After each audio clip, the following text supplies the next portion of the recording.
अभिनंदन है इस प्रेस कॉन्फ्रेंस में।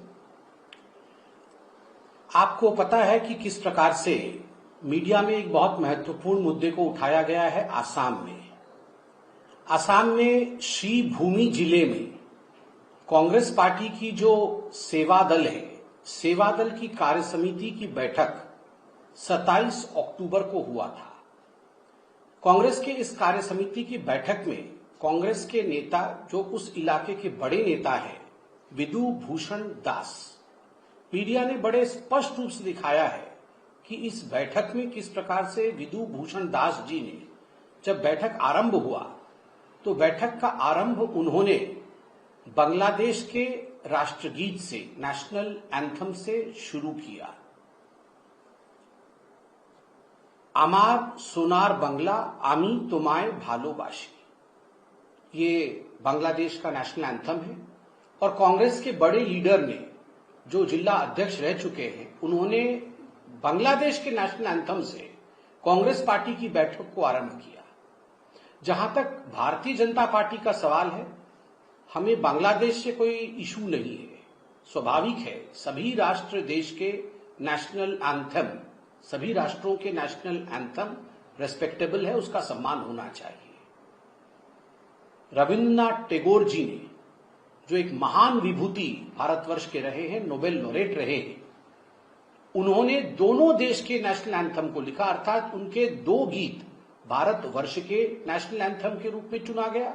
बाद में बांग्लादेश ने भी रविन्द्रनाथ ठाकुर के ही एक गीत को अपने नेशनल एंथम के रूप में चुना। यह हमारे लिए, हमारे देश के लिए, हमारे राष्ट्र भारतवर्ष के लिए गर्व का विषय है कि ऐसा एक सपूत भारतवर्ष में रहा है।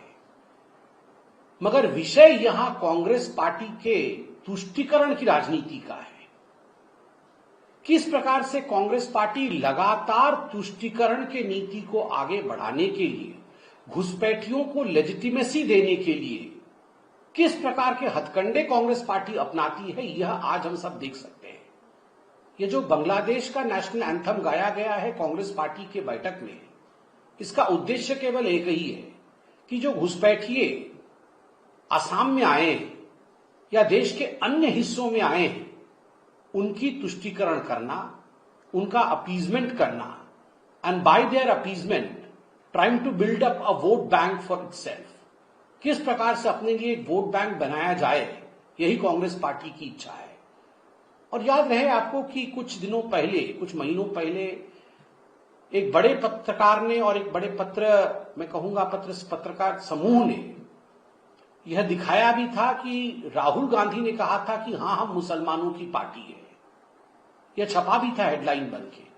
तो स्वाभाविक रूप से कांग्रेस पार्टी की ये जो तुष्टीकरण की नीति है, जिसके कारण वो घुसपैठियों की तुष्टीकरण करती है, जिसके कारण वो SIR का विरोध करती है, उसी के अंतर्गत आसाम में तुष्टीकरण के राजनीति को आगे बढ़ाने के लिए एक बहुत बड़े कांग्रेस के लीडर ने आसाम के श्रीभूमि जिले में बांग्लादेश के नेशनल एंथम से कांग्रेस की बैठक की आरंभ की है। मैं जानना चाहता हूं इस पे कांग्रेस पार्टी के जो आला कमान है, चाहे वो सोनिया जी हैं, चाहे वो प्रियंका जी हो या राहुल गांधी हो, उनकी क्या सोच है। जरूर इस पे राहुल गांधी जी को बोलना चाहिए। और दूसरा जो आपने सवाल पूछा था अभी कोबरा पोस्ट के खुलासे को लेकर, देखिए, मैं भी देख रहा था, मुख्यतः ऐसे जितने भी खुलासे होते हैं, उनकी तार कहीं न कहीं यूपीए के कार्यकाल से जुड़ा हुआ होता है। उनका आरंभ, उनकी शुरुआत और उनका जो मुख्य अंश होता है, वो यूपीए के कार्यकाल का होता है।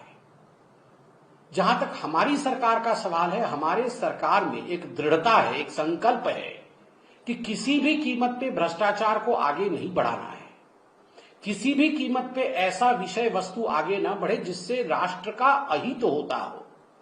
हमेशा मोदी सरकार ने भ्रष्टाचार और जो पहले कहते थे लॉबिंग, पहले लॉबिंग वाज क्वाइट कॉमन, उसको किस प्रकार से उसका नकेल कसा जाए, उस पर उसको किस प्रकार रोका जाए, इसके लिए मोदी सरकार ने भरसक प्रयास किया है और कामयाबी भी हासिल की।